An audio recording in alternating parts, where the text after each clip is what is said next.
Boa noite a todos.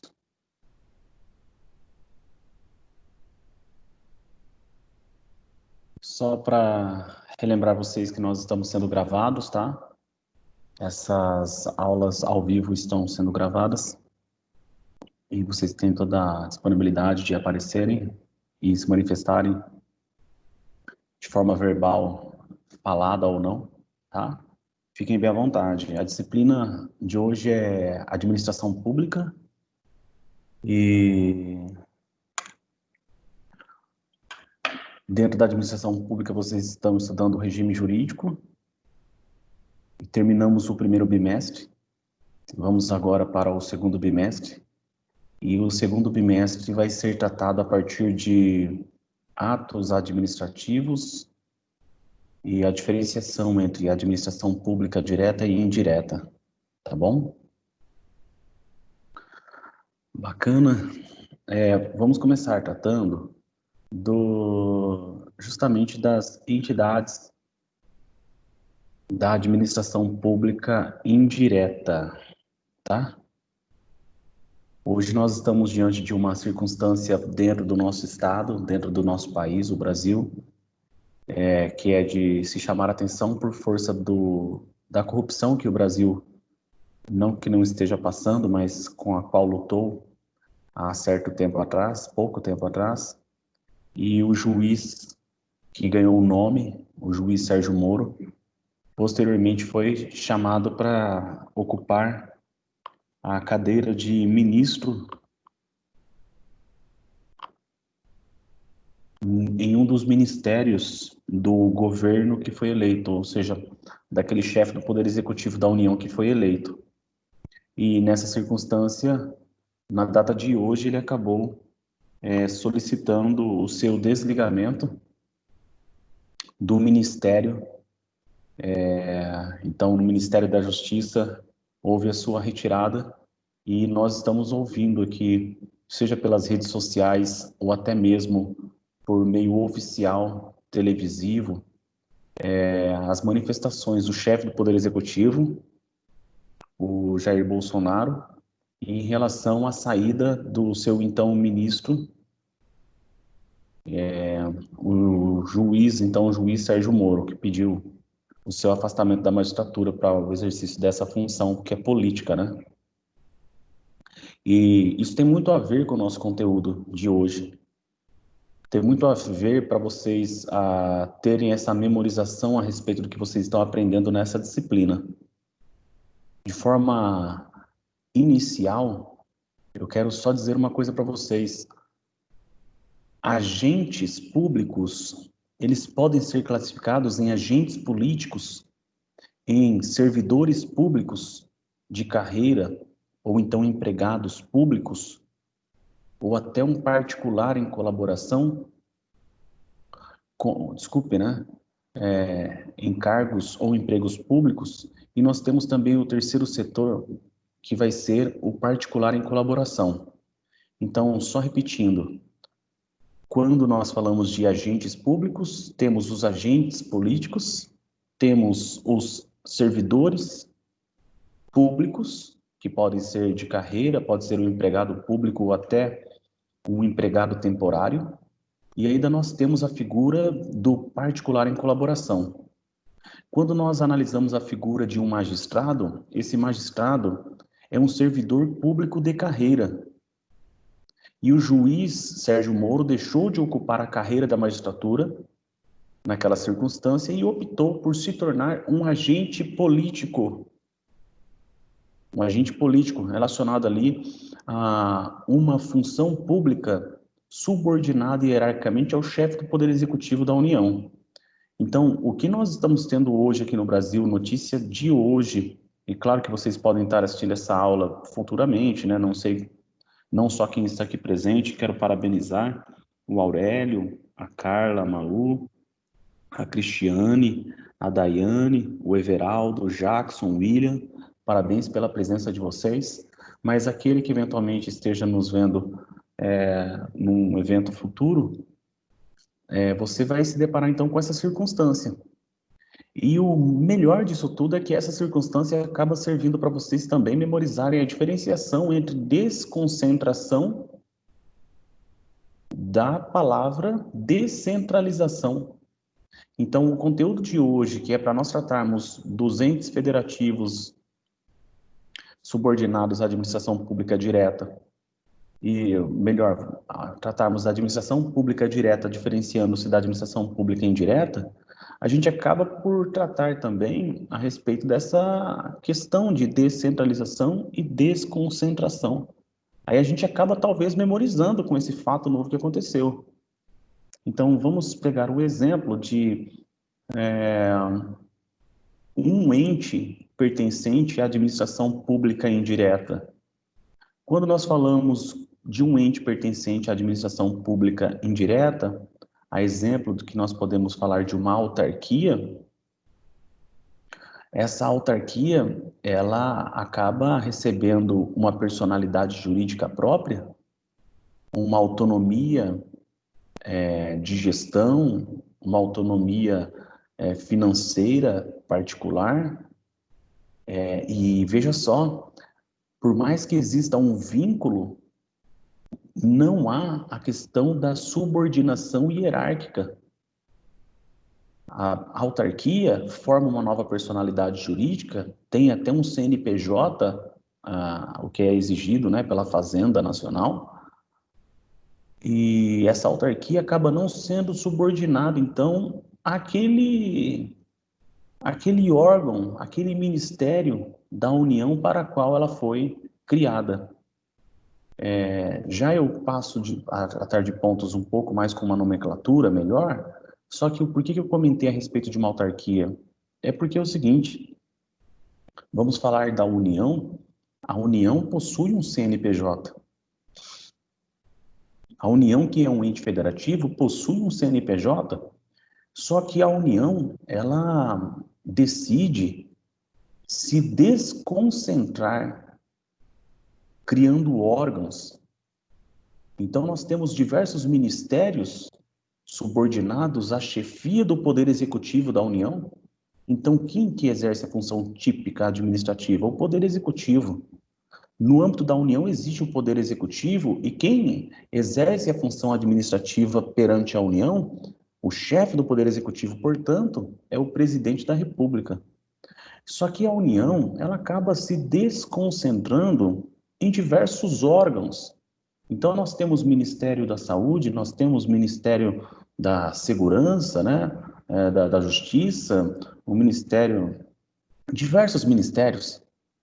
E nessa circunstância, aquele que é convidado para exercer a função de ministro de Estado, este ministro de Estado, ele acaba se subordinando ao chefe do Poder Executivo da União. E da mesma forma, vamos pegar a exemplo de que existe um órgão abaixo do ministério, aquele órgão abaixo do ministério, do respectivo ministério, ele também se encontra subordinado hierarquicamente falando, em relação ao próprio ministério. Então, existe uma organização dentro da administração pública direta que vai se ramificando em órgãos, só que veja só, o ministério, seja ele qual for, ele não possui um CNPJ próprio. Na verdade, esse ministério ele está subordinado hierarquicamente a um CNPJ que é o da União, nesse exemplo que eu estou passando para vocês. Então, seja você a favor de Jair Bolsonaro, seja você a favor de Sérgio Moro, não importa nesse momento a gente ficar discutindo quem que tem razão, na sua opinião, quem que não tem. O que importa agora é nós sabermos o que está acontecendo, por que chega o chefe do Poder Executivo e ele diz estar nervoso com o seu então ministro. No caso aqui, o Bolsonaro bravo com o Sérgio Moro. É porque ele entendeu que o Sérgio Moro estava se comportando como se ele fosse um magistrado, como se ele tivesse aquela força toda que ele já teve outrora atuando como um magistrado. Só que o que o Jair Bolsonaro está tentando levar para a sociedade é fazer com que a sociedade entenda que, uma vez que aquele juiz Sérgio Moro se colocou à disposição do exercício da chefia de um ministério, que ele, como ministro, ele se encontra subordinado à vontade do chefe do Poder Executivo da União. E, para falar a verdade, as pessoas leigas, não que eu estou menosprezando quem não faça direito, mas as pessoas que não estudam o direito, talvez elas jamais vão entender a respeito disso, até pela popularidade e pela importância que o Sérgio Moro, enquanto juiz, ele teve na história do Brasil e na evolução histórica desse país. Então, por muitos, haverá um certo conflito, mas o interessante é vocês saberem disso. Quando nós falamos de um ministro de Estado que, aparentemente, segundo a fala do chefe do Poder Executivo, não estava querendo se subordinar a ele, então isso, na verdade, estaria havendo um desrespeito, porque o cargo de ministro é aquele, a função de ministro é aquele onde livre nomeação e exoneração, não precisa nem de concurso público para tanto. Só que quando a gente fala, por exemplo, em criação de alguma entidade pública, nós não estamos falando mais de desconcentração. Aí nós estamos falando de descentralização. A desconcentração, ela é basicamente como se a gente fosse pensar no corpo humano. A desconcentração seria o cérebro quando ele pede para a mão escrever, porque o cérebro não consegue escrever. Seria o cérebro passando as coordenadas para que aquele pé, aquela perna se movimente para dar um chute numa bola, né? Então, o cérebro não consegue chutar uma bola, ele precisa passar as coordenadas para as pernas. Então, a personalidade jurídica é uma só. Só que o exercício das atividades, das funções, passa-se para outros órgãos. E o interessante, seria muito bom vocês, até para fim de memorização, grifarem isso, que quando a gente fala de desconcentração, tem a palavra com, CO, co. Então, criação de órgãos. Criação de órgãos. E quando a gente fala que não se forma uma personalidade jurídica e que haverá um vínculo de subordinação hierárquica, hierárquico, nós estamos falando de desconcentração do exercício de uma função. Vai lá fora. Aí nós estamos falando de desconcentração, aquelas características que nós já estudamos oportunamente. E quando a gente fala de descentralização, a descentralização ela pode ser no sentido de tanto ser transferida a titularidade quanto o exercício de uma das funções. Só que a grande diferença na descentralização para desconcentração, e veja só, descentralização agora tem a palavra CE, que é a criação de entidades. Eu não estou falando de criação de órgãos, que é na desconcentração, criação de órgãos, CO, desconcentração, criação de órgãos. Eu estou falando agora da descentralização, e a descentralização, CE, a criação de entidades. E quando se cria uma entidade, aí nós passamos a falar de uma questão em que não haveria mais, então, e não há, na verdade, essa subordinação hierárquica. Quando a gente fala de uma criação de uma empresa pública, de uma sociedade de economia mista, eu posso falar sim que o Ministério, seja ele qual for, ele tem o poder de controle. E lembram-se, gente, até nessa hora chega a importância para vocês memorizarem. Na descentralização, aquela entidade com personalidade jurídica própria, com responsabilidade própria, inclusive responsabilidade civil, conforme o artigo 37, parágrafo 6 da Constituição. Ô, professor, só um minutinho, tem aluno aí que está pedindo para ser aceito aí, mandou uma mensagem para mim. Verifique se tem alguém esperando aí. Aqui não tem ninguém por enquanto.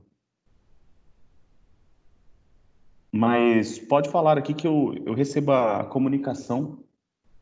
Tem algum acadêmico, sim. Aqui, por enquanto, nós estamos em 11. Qual que é o nome? Você pode me passar o nome do acadêmico ou da acadêmica?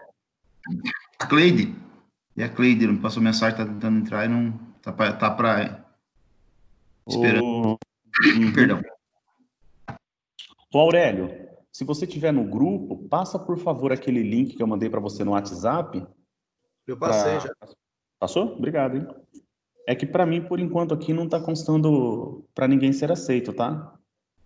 Mas assim que aparecer aqui, e de fato ela não está na sala de aula por enquanto. É porque é o seguinte, gente, se de repente está com um outro link, a pessoa fica tentando no outro link, e como eu não estou no outro link, é nesse que eu estou, da aula de hoje, eu não vou aceitar a pessoa. Então tem que estar no link correto, tá? E aproveitando a pausa, eu vou aproveitar depois para procurar a avaliação de vocês e eu passar pelo menos o gabarito. As notas eu tenho que lançar até o dia 27, se eu não estou enganado. As notas vocês vão saber até segunda-feira que vem. Só que ainda assim eu vou passar para vocês o gabarito da avaliação de vocês, tá? Já que vocês não estão tendo acesso à nota, beleza? Continuando, gente. Quando a gente fala em descentralização, a transferência pode ser da titularidade daquela atividade, seguindo o princípio da eficiência, como também mantém-se a titularidade daquele ministério, ou seja, a titularidade permanece ali ainda com aquele, sendo da União, todavia ela vai transferir apenas a execução, tá? Mas continuando, desconcentração diferencia-se da descentralização, foi muito fácil a gente perceber que quando a gente falou do juiz Sérgio Moro pedindo para ser retirado do ministério em que o chefe dele é o presidente da República, Sérgio Moro, e o Sérgio Moro, desculpe, Jair Bolsonaro é o presidente, o Sérgio Moro, o então ministro, quando vem o presidente da República e reclama de que não estava havendo uma subordinação, nós estamos diante da desconcentração. E quando nós falamos de alguma autarquia, de alguma empresa pública, quando nós falamos de alguma fundação pública, quando nós falamos a respeito de alguma sociedade de economia mista, nessas circunstâncias, nós não estamos falando de desconcentração, que é o caso que aconteceu com Sérgio Moro em relação ao presidente Jair Bolsonaro. Quando nós falamos dessas empresas, desses entes da administração pública indireta, nós estamos falando de descentralização. Caso que aconteceu hoje, então, desconcentração. Caso de criação de uma nova personalidade jurídica, nós estamos falando de descentralização. O presidente da República, veja, pessoal, nós não estamos na escravidão. Eu não sou obrigado a ficar trabalhando em determinado local. Inclusive, se eu passei um concurso público, eu posso falar assim, eu não quero mais ir trabalhar. Vem aqui pedir que eu seja desligado. Ninguém é obrigado a ficar trabalhando para ninguém. Da mesma forma que tanto o ministro, então ministro Sérgio Moro, pediu para sair, segundo as informações, também poderia o então presidente da República, chefe do Poder Executivo da União, na circunstância, solicitar a exoneração desse respectivo ministro, tá? Então, vejam, quando tem uma subordinação hierárquica entre órgãos, nós estamos falando de desconcentração. E quando nós estamos falando não de uma subordinação hierárquica, mas quando nós estamos falando apenas de uma vinculação, que é possível o controle interno, sim. Nós estamos falando não de subordinação hierárquica, mas apenas por força da existência desse vínculo que a lei autoriza, nós estamos falando de descentralização. Então, criação de órgãos, desconcentração. Criação de entidades, estamos falando de descentralização, tá? A partir da aula de hoje, nós vamos falar justamente das descentralizações. Professor, o senhor está falando tudo isso só para falar isso? É porque eu quero que vocês memorizem a questão da diferenciação entre desconcentração e descentralização, porque a gente estuda e vai chegar um dia que vai ser feita a pergunta, a gente ainda vai ficar na dúvida, porque é muito complicado. Por isso que eu falei da desconcentração, criação de órgãos, e descentralização, criação de entidades, e pensando que quando se cria uma entidade, nós temos personalidade jurídica própria, ou seja, vai ter um CNPJ diferente do CNPJ da União. Então, a União tem um CNPJ? Tem. Os Estados-membros têm um CNPJ? Tem. O Distrito Federal tem um CNPJ? Tem. O município, todos, mais de 5.500 municípios do Brasil têm CNPJ? Tem. Eles podem criar órgãos subalternos? Podem, só que aí vai ser um regime hierárquico de subordinação. A criação de órgãos. Esses órgãos vão ter personalidade jurídica própria? Não terão. Não terão. E quando a gente fala agora, não da administração pública direta, porque quando eu falei de União, Estados, membros, Distrito Federal e municípios, eu acabei de falar daqueles que pertencem justamente à administração pública direta. Quando eu falo agora da descentralização, eu estou falando da possibilidade de criação de entidades da administração pública indireta. Então, eu espero que vocês tenham memorizado um pouquinho a respeito disso e lembrando toda vez, poxa, como que eu vou saber agora pro resto da vida para eu memorizar o que que é desconcentração, o que que é descentralização?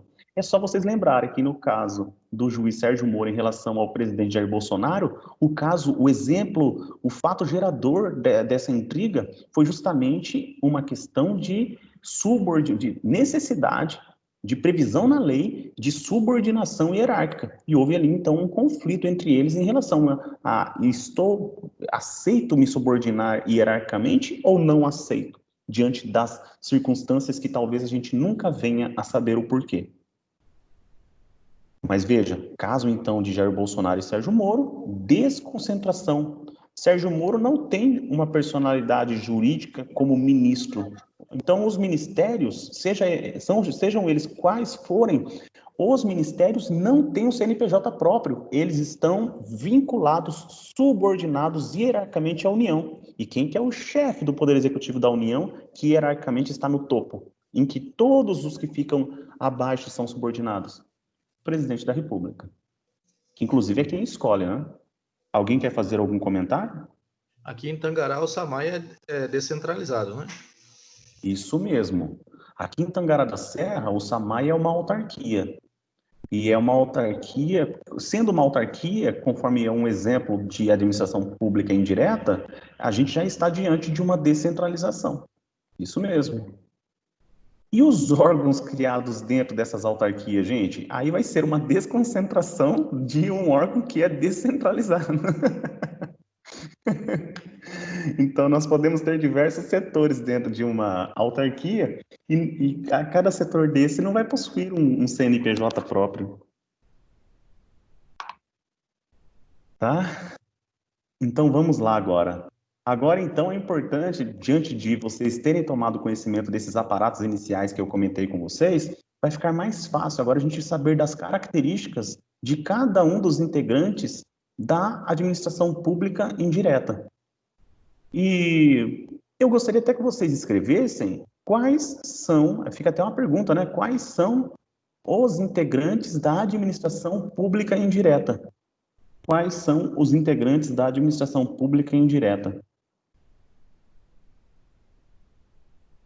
Quais são os integrantes da administração pública indireta? Agora deu certo, a Cleide entrou. O Patrick também tinha entrado.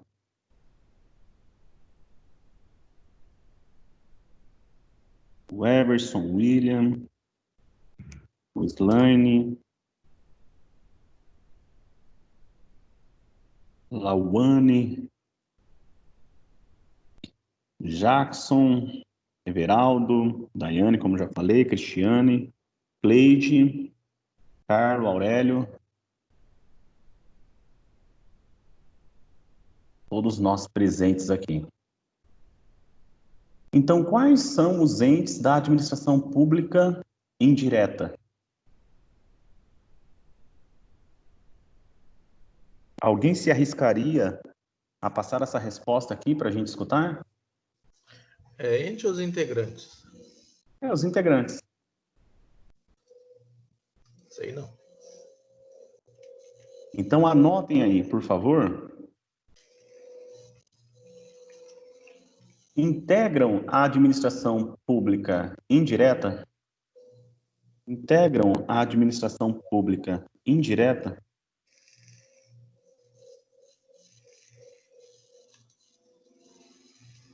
As autarquias,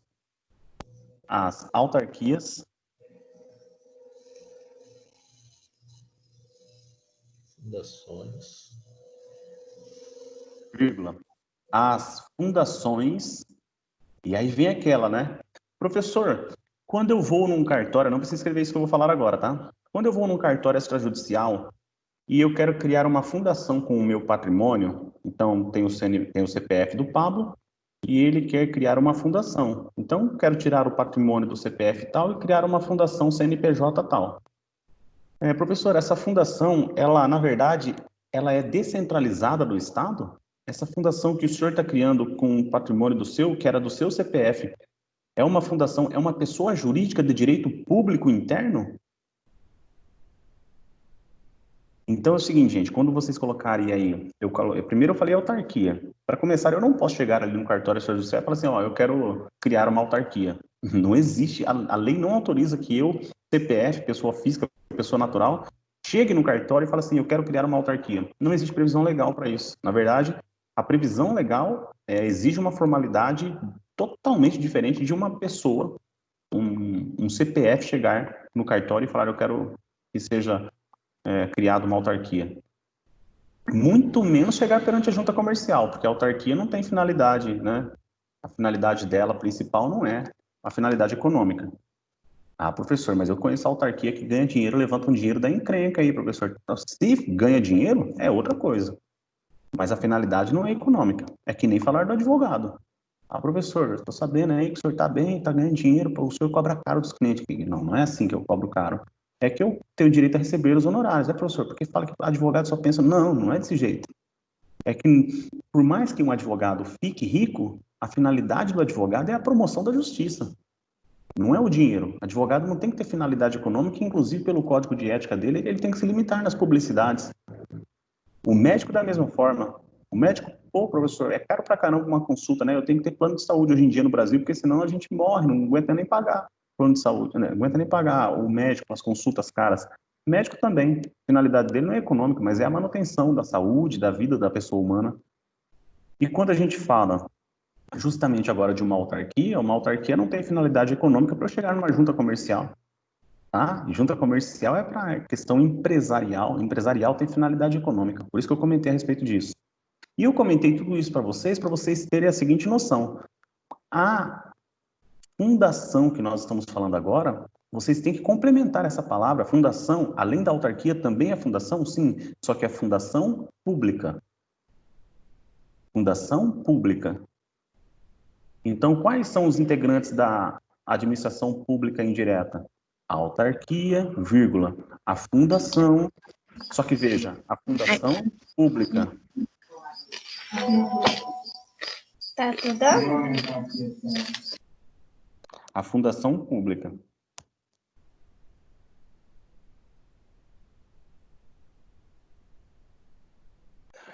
Eu só falo essa diferenciação porque existe a possibilidade da criação de uma fundação privada, inclusive por testamento, né?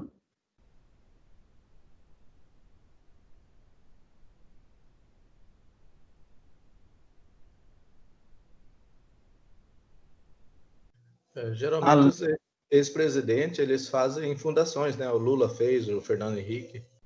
Olha só.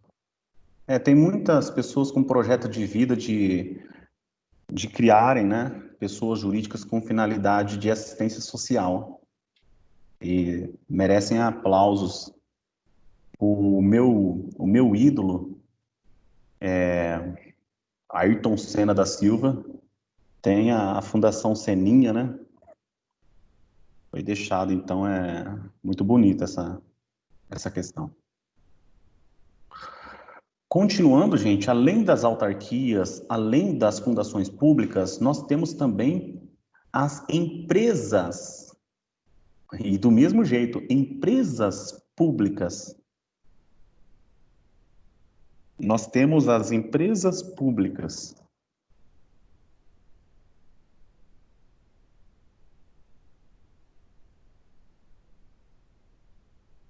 Além de nós termos as empresas públicas, temos também as sociedades de economia mista.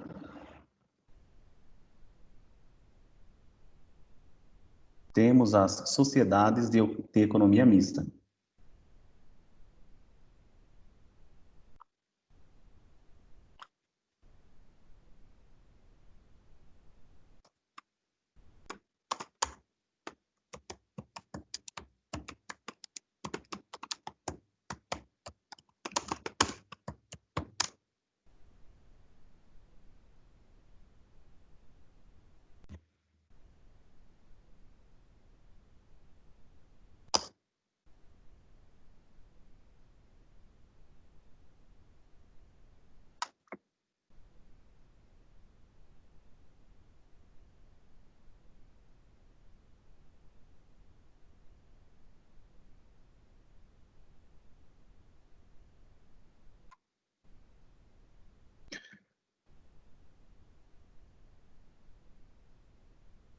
E o que a gente pode falar sem muita discussão aqui é de que, por mais que exista ali uma discussão e a conclusão de que a sociedade de economia mista seja uma pessoa jurídica de direito público interno, na verdade, de direito privado interno, ou de direito público interno, versa essa discussão a respeito, colocando-a ou não na questão de entidade de administração pública indireta, vamos considerar que sim.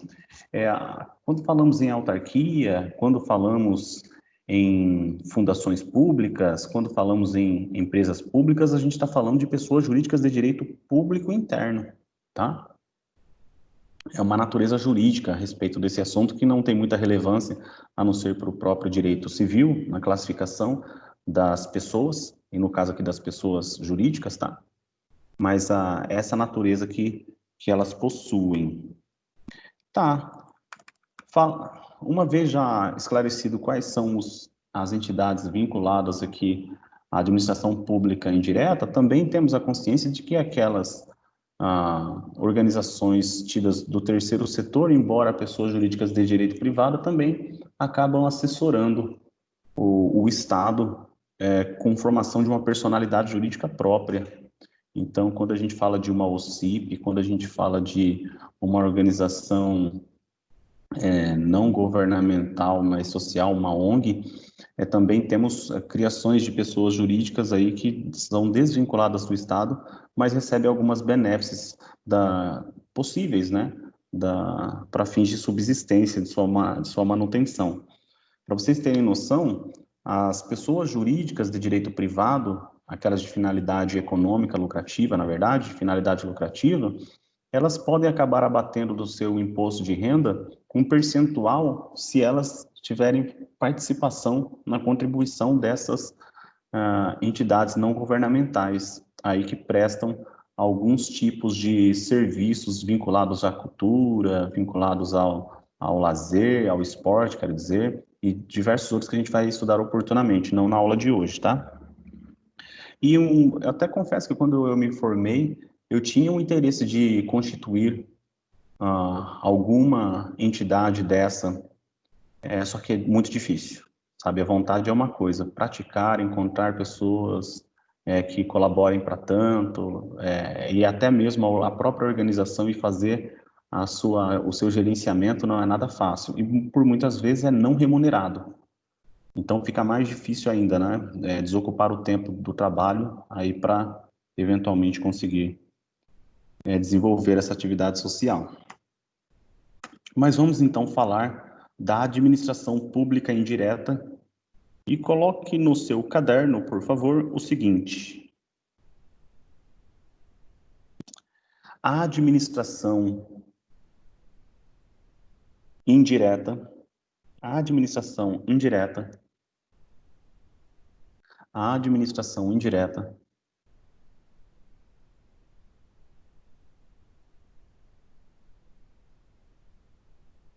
é o conjunto de entidades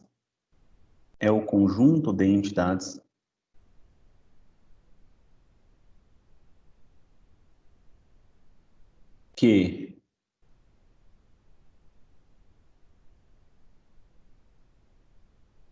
vírgula, vinculadas a um ministério, que vinculadas a um ministério,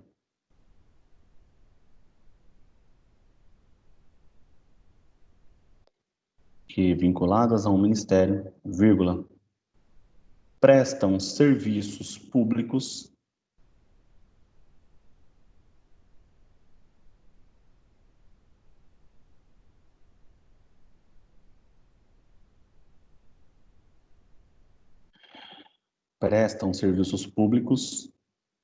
ou de interesse público, ou de interesse público.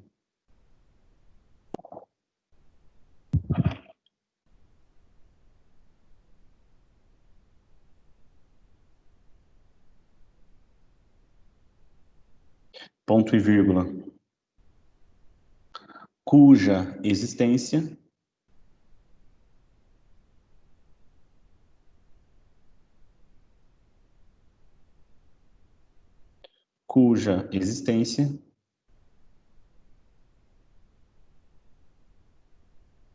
se baseia no princípio da descentralização, cuja existência se baseia no princípio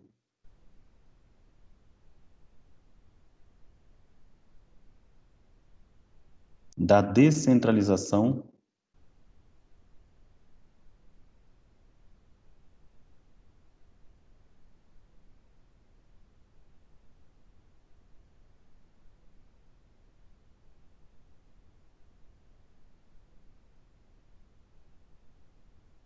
ponto.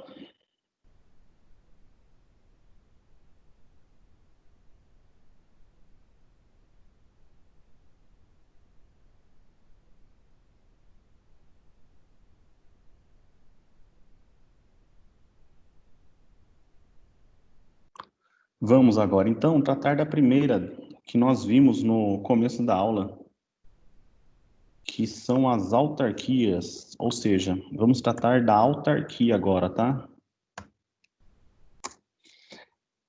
Para você que está aí assistindo, vamos para no material de vocês, a partir da... Deixa eu ver qual que é o nome que se dá aqui no portal.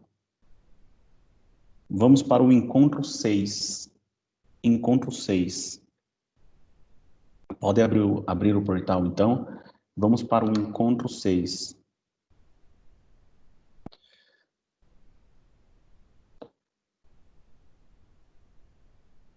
Eu confesso para vocês que esse material que eu disponibilizei para vocês é o material que eu utilizei no meu próprio estudo particular,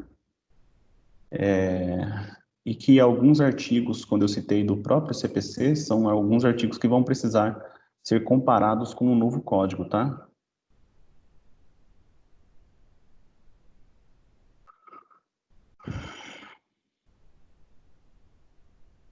Então, vai lá no livro acadêmico, entra na disciplina de Administração Pública, Regime Jurídico, e vai no encontro 6, por favor.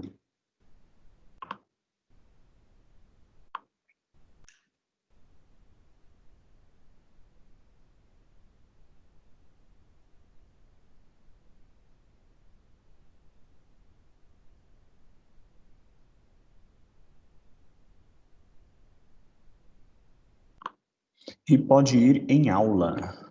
Aula. Vai na aula, que é o que nós estamos tendo agora. Só relembrando aí todos que estamos sendo gravados.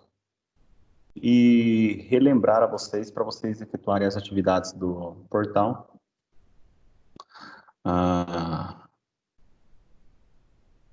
As atividades transversais, as digitais que existem para vocês realizarem, que se vocês ultrapassarem a pontuação conforme foi publicado para vocês, a pontuação de 50% da oficial já vai estar garantido, tá? Ok, chegamos nas autarquias.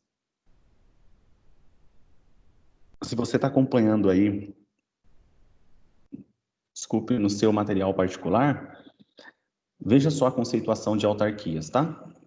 Pode-se conceituar a autarquia como uma pessoa jurídica de direito público criada por lei com capacidade de autoadministração para o desempenho do serviço público descentralizado, mediante controle administrativo exercido nos limites da lei. Então, bacana. Chegamos agora para falar da autarquia. E a primeira perguntazinha que pode ocorrer, a primeira afirmação para a gente ver se é verdadeira ou se é falsa, é aquela: uma autarquia, vírgula, para ser criada, vírgula, poderá ser feita por medida provisória do chefe do Poder Executivo da União. Ponto. Afirmação verdadeira ou falsa? Valendo R$500 mil se você acertar, hein? Sem graça, né? Mas vamos lá, gente. A autarquia, por mais que a gente fale que uma medida provisória tenha força de lei, uma medida provisória não é uma lei. E a Constituição exigiu para sua criação que houvesse o quê? Que houvesse a criação de uma lei própria para o fim de sua criação. Então, o primeiro passo, a autarquia é uma pessoa jurídica de direito público. Sendo assim, eu não posso, pessoa particular, criar uma autarquia, não pode uma pessoa jurídica privada criar uma autarquia, mas pode a União criar uma autarquia, pode o Estado criar uma autarquia, pode o Distrito Federal criar uma autarquia, podem os municípios criar uma autarquia. É uma pessoa jurídica de direito público criada por lei. Então, esse é o ponto, deve ser criada por lei. Com capacidade de autoadministração é uma característica. Uma vez criada a autarquia por lei, a autarquia ela passa a ter personalidade jurídica e recebe, por força da lei também, um CNPJ próprio.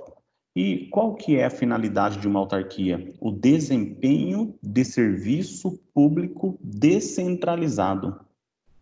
O desempenho do serviço público descentralizado. Uma autarquia vai prestar um serviço público de forma descentralizada.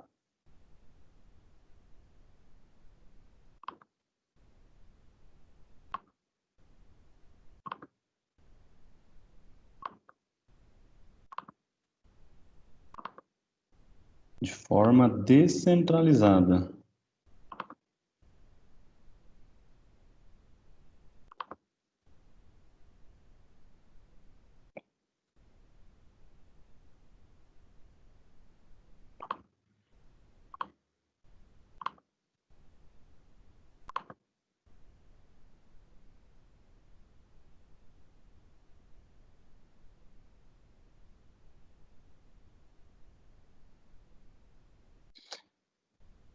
E conforme a gente já viu, a descentralização, ela não cria subordinação hierárquica. Surge uma nova personalidade jurídica, uma nova pessoa jurídica, não ocorre subordinação hierárquica. E, gente, o que vai acontecer não exercendo essa subordinação hierárquica? Quer dizer que não vai haver um controle? Então, no próprio material que foi colocado para vocês, está escrito aqui sim, mediante controle administrativo exercido nos limites da lei. E aí eu faço uma pergunta para vocês.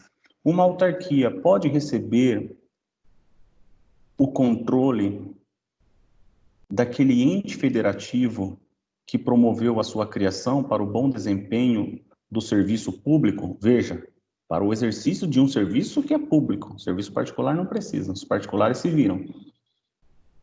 Criado, então, para esse serviço público, se sujeita a um controle por conta do vínculo, não por conta de subordinação hierárquica. E aí eu faço a pergunta, qual que é o nome desse controle? Cadê aquele sonzinho, né? Tic-tac, tic-tac, tic-tac. É o controle interno? Isso. Para começar, nós não estamos falando do controle externo. Não é um controle administrativo externo, porque esse controle, por mais que não seja vinculado à subordinação hierárquica, vai se dar por conta do vínculo em relação ao ente que o criou. Então, vamos pegar o ente federativo da União, quando cria uma autarquia, por força de lei, que vai ser uma lei federal para tanto, que vai ter que ter a finalidade específica de criar aquela autarquia, a União vai poder fazer o controle interno em face da autarquia. Todavia, eu quero saber mais do que isso. Não é um controle externo, é um controle interno. E qual é um outro nome que é dado para esse controle interno? Eu já adianto para vocês que não é o de autotutela. Não é chamado controle interno de autotutela. Porque o de autotutela é aquele criado dentro da administração pública direta em relação aos seus órgãos, né? Um exemplo disso, né? Então, a autotutela é aquela praticada dentro dos órgãos vinculados ao mesmo CNPJ. E qual que é o nome desse? Nós não estamos falando de desconcentração, estamos falando de descentralização. Qual que é o nome desse controle? Não se lembram? Tem quem chame de controle interno finalístico e tem quem chame de controle interno de tutela.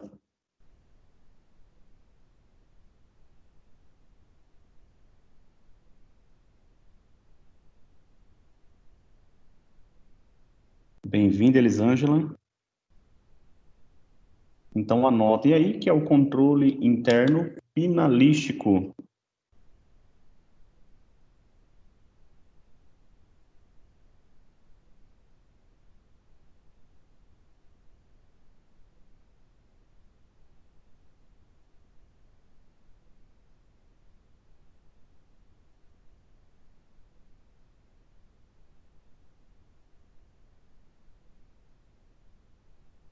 Só para vocês terem noção, pode, então... Desculpe? Contar a Superintendente do Brasil comunicando que estava cansado. Em vez de janeiro, queria saber. Continuando, então. E causar surpresa na quem tanto. Uma segunda postagem social que mesmo nesses momentos. Continuando, gente. Então, vejam, um ministério ali, para começar, o ministério não tem personalidade jurídica própria, não tem CNPJ própria. Mas a União, ela também, no exercício das suas funções, que é o de interesse público primário, ela cria os seus ministérios. Quem que tem poder para tanto? O chefe do Poder Executivo. Ele está no topo da subordinação hierárquica perante a União.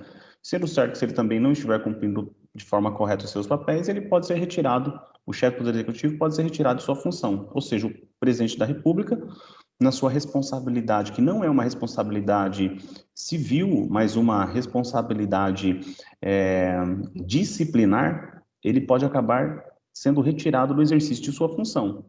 Se não, embora também possa responder de forma civil e possa responder também de forma criminal. Qualquer de nós podemos responder de forma civil ou criminal e, eventualmente, servidor público ou algum agente público, a gente apenas vai receber as infrações como a de trânsito, por exemplo, ou a de multa por não pagar algum tributo, etc. Mas, na verdade, quando estamos falando dessa circunstância aqui, nós estamos falando de pessoa já vinculada a essa entidade da administração pública indireta. E dentro da administração pública indireta existem, então, pessoas jurídicas próprias, as quais prestam o serviço público. Então, vamos imaginar que o Ministério da Saúde entendeu por necessário criar uma pessoa jurídica própria, uma autarquia.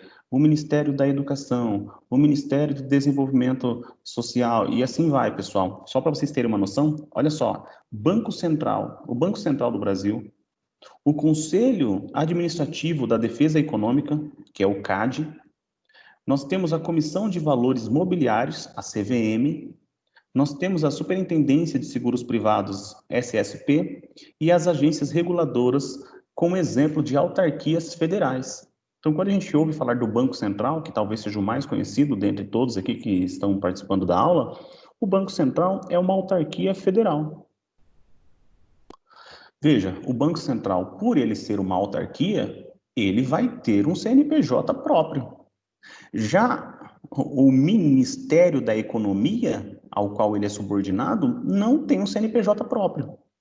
E o ministro da Economia pode ser tirado e colocado a qualquer tempo. E embora o presidente do Banco Central seja de orientação do chefe do Poder Executivo, existe essa possibilidade, mas, na verdade, a composição desse ente da administração pública indireta, há uma criação, uma personalidade jurídica própria e responsabilidades próprias. Só que os agentes do Banco Central, uma vez que pratiquem alguma conduta estranha ao interesse, causando dano a outrem, vai haver a responsabilidade, seja administrativa, a responsabilidade civil do Banco Central, que tem personalidade jurídica própria, e a responsabilidade criminal, eventualmente, tá? Ok, pessoal? Bacana, bacana, bacana. Um outro ponto muito interessante, gente, que vocês podem anotar, por favor, a gente viu na conceituação do material que as autarquias são pessoas jurídicas de direito público, e claro, direito público interno, né?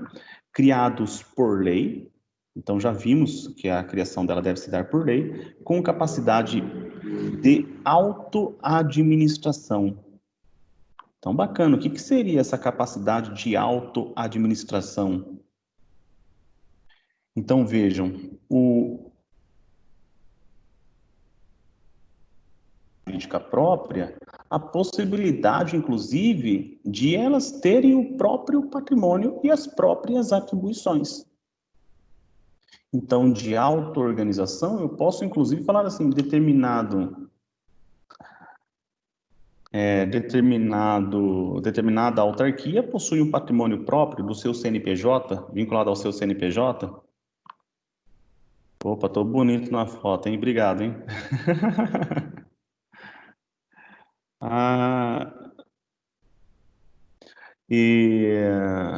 Tem alguma coisa a mais ali da foto? Tem às vezes algum problema de áudio, alguma coisa assim? Que me mandou mensagem aqui pelo WhatsApp? Eu não sei se eu fico autorizado a falar o nome. Se estiver tudo ok, vamos dar seguimento. E obrigado pela imagem. Continuando o que a gente viu até agora, é importante vocês terem anotado, então, que havendo a finalidade vinculada ao ministério que a criou, as autarquias, elas serão entidades administrativas com certa autonomia. E a autonomia dela vai ser, todavia, subordinada à finalidade para a qual ela foi criada. Então, a lei específica a criou para qual finalidade? Instituindo qual patrimônio próprio? Atribuindo quais atividades estatais a serem desempenhadas? Então, haverá essa limitação também no exercício de suas funções. Isso é uma coisa um pouco simples, porque pensa só, se você cria uma pessoa jurídica, eu quero me tornar um empreendedor na área da alimentação. O código que você vai ter para a tua personalidade jurídica, para a personalidade jurídica daquela empresa, vai ser vinculado àquela finalidade da empresa. Inclusive, para as autorizações municipais de seu funcionamento, os órgãos competentes municipais serão escolhidos conforme a natureza daquela pessoa jurídica. Se eu crio uma pessoa jurídica no ramo da alimentação, eu vou precisar da autorização da vigilância sanitária. Se eu apenas vou fazer a prestação de serviços, por exemplo, me tornei um advogado, uma advogada, eu tenho meu próprio escritório, o que a prefeitura exige? Que você vá até ela e solicite que haja uma autorização comercial para o seu funcionamento. Então, veja, só que você não vai precisar passar pela Secretaria Municipal, nesse exemplo que eu estou comentando, para autorização da vigilância sanitária quanto a questões de alimentos, porque você apenas colocou prestação de serviços advocatícios nessa pessoa jurídica própria, né? Apesar de que, quando a gente fala em advocacia, a personalidade jurídica, esse CNPJ que é criado, não é nem perante é claro que não é nem perante a junta comercial e muito menos perante os cartórios extrajudiciais. Esse vínculo vai ser sempre atrelado à própria Ordem dos Advogados do Brasil. Mas voltando aqui, gente, quando se fala da criação de uma autarquia, a própria lei vai delimitar qual é o seu patrimônio, a lei vai delimitar quais são suas atribuições e sua auto-organização. Tudo bem? Dando olhada, então, no próprio material, um pouco mais para baixo, acabamos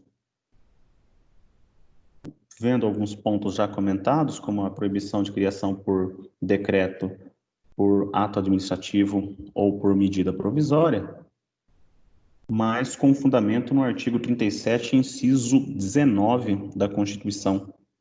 E uma perguntazinha que poderia ser feita é: pode uma autarquia ser extinta por decreto presidencial? Então veja, pessoal, não pode um decreto extinguir, também tem que ser por lei. E quando a gente fala lei por um presidente da República, a gente fala da lei delegada. Ok? Se a gente fosse falar assim por força de lei, seria uma lei delegada, o que é muito difícil acontecer, não me lembro de uma sequer, até porque existe a possibilidade da medida provisória. Então o chefe do Poder Executivo, ele vem trabalhando muito com essa questão. Muitas medidas provisórias acabam sendo levadas ao STF, porque diria-se que aquela finalidade, aquele conteúdo da medida provisória não deveria ser tratado, não era urgente, não deveria ser tratado por medida provisória, ou que foge à natureza mesmo, a matéria, não deveria ser tratado por medida provisória, mas sim por uma lei, tá? Veja só as características de autarquia. As autarquias têm autonomia administrativa e financeira. Alguns autores dizem que a autarquia tem capacidade de autoadministração. A autarquia é o termo que denota governo de si próprio. Então, essa autoadministração, essa autonomia financeira, essa autonomia administrativa são características da própria nomenclatura da instituição, do instituto, que no caso é a autarquia. A autarquia, portanto, tem patrimônio próprio, conforme a gente já viu também, que é a própria lei que especifica isso daqui. E é claro que ela possui personalidade jurídica própria. E aí vem aquela pergunta, né? As autarquias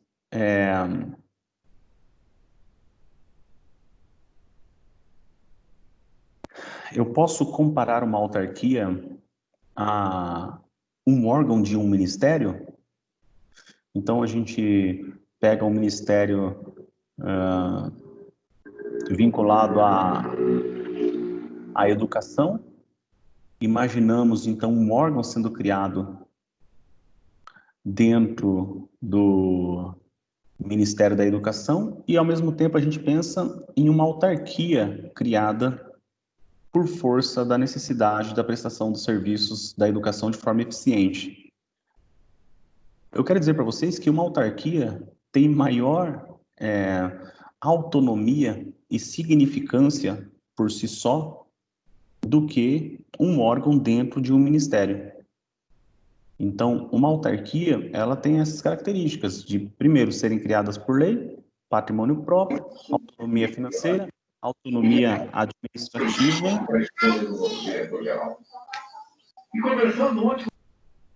Autonomia administrativa, tá? Esses pontos todos acabam fazendo com que uma autarquia não seja tida como um mero órgão de um ministério, tá? As prerrogativas, pessoal, aplicadas à autarquia, isso aqui é muito importante porque a autarquia, por mais que seja uma pessoa jurídica de direito público interno, ela possui as prerrogativas aquelas atreladas à administração pública. Por mais que seja pertencente à administração pública indireta, ela possui sim as prerrogativas de sendo pertencente à administração pública, que é a função típica do Poder Executivo. E alguns pontos são até mencionados, como o próprio artigo 150 da Constituição, que trata da imunidade recíproca. Perante os particulares, a autarquia aparece como se fosse a própria administração pública, ou seja, com todas as prerrogativas e restrições que informam o regime jurídico administrativo. Isso daqui é palavras da Maria Silvia Zanella. Os precatórios, dos quais figuram como devedores as autarquias, também seguem a mesma regra do artigo 100 da Constituição, conforme especificado no material.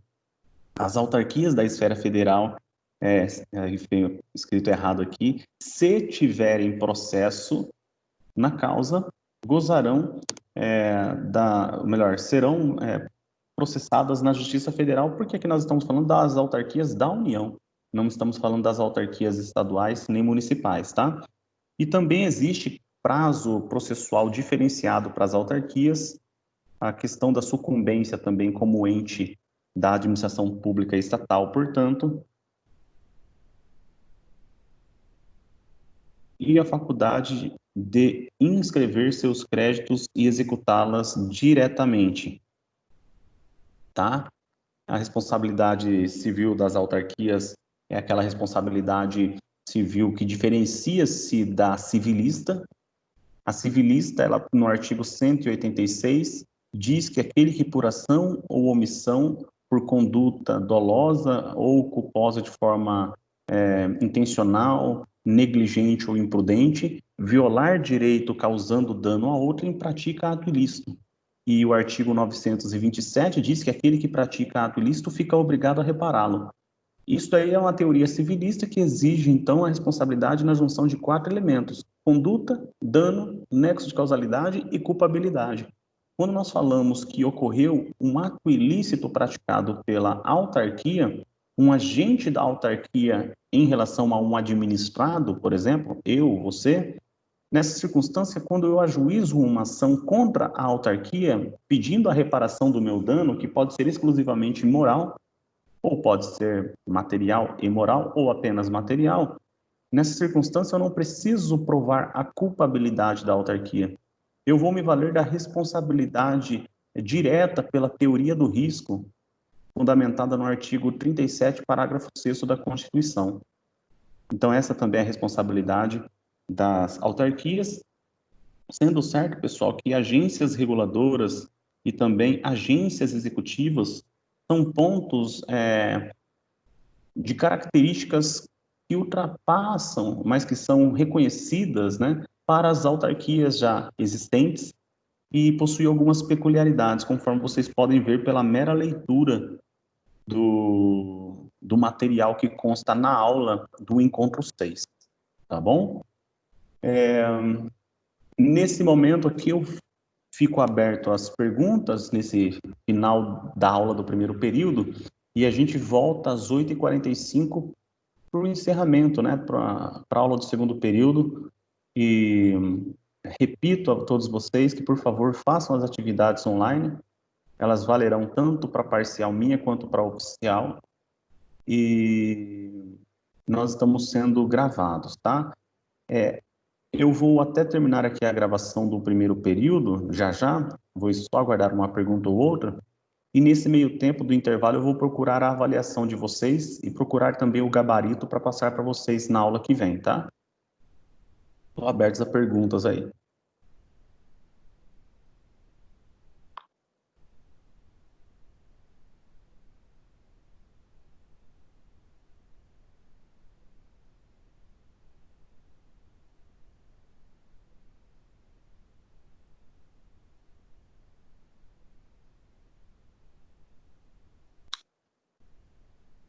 Bom intervalo a todos, hein?